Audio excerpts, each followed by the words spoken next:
চলছে প্যান্ডেল বাঁধার কাজ, আর কিছুক্ষণের মধ্যে ওই বেদি তৈরির কাজও শেষ হয়ে যাবে ওই লাইট পোস্টের তলায়। সন্ধ্যাবেলায় যেটা উদ্বোধন করবেন বিধায়ক দামোদর বাবু। সুতরাং হাতে এখনো খানিকটা সময় আছে। আবার আমরা চলে যাই পুরনো ঘটনা।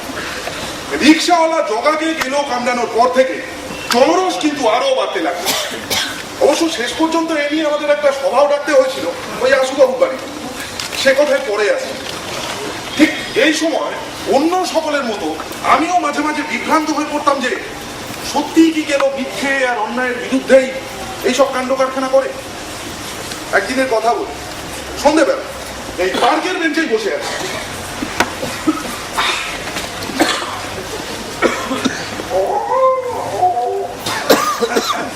গেল ও আপনাদের বলাই হয়নি, গেল কিন্তু কোনোদিনই আমাকে অপছন্দ করতো না।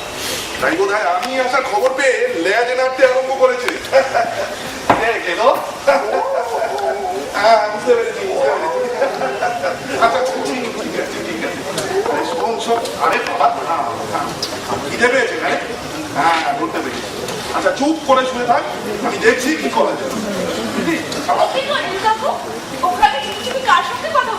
নিষ্ঠুর এই দেখ না এলো।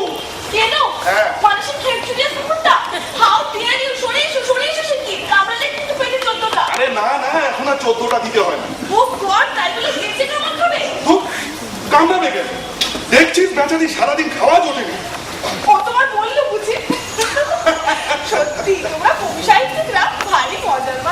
আরে নিষ্ঠুর তুই তো কলেজ থেকে ফিরছিস, তোর ব্যাগে বিস্কুট টিস্কুট নেই?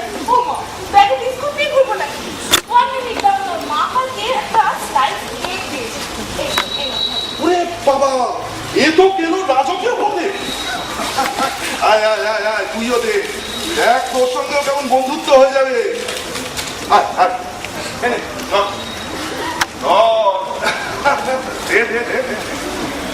আসলে কি জানিস কেলোকে সবাইকে মনে করে ও কিন্তু ঠিক তা নয়।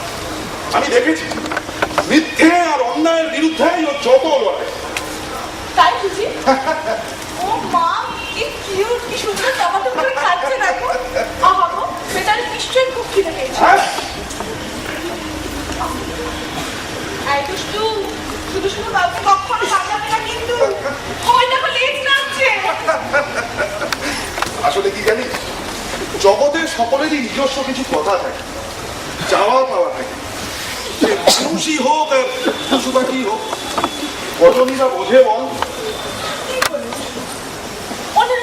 তোমার সঙ্গে দেখা হয়ে খুব ভালো হলো না? আচ্ছা একটা কবিতার বই ছাপতে কি অনেক খরচ? কবিতার বই? হ্যাঁ।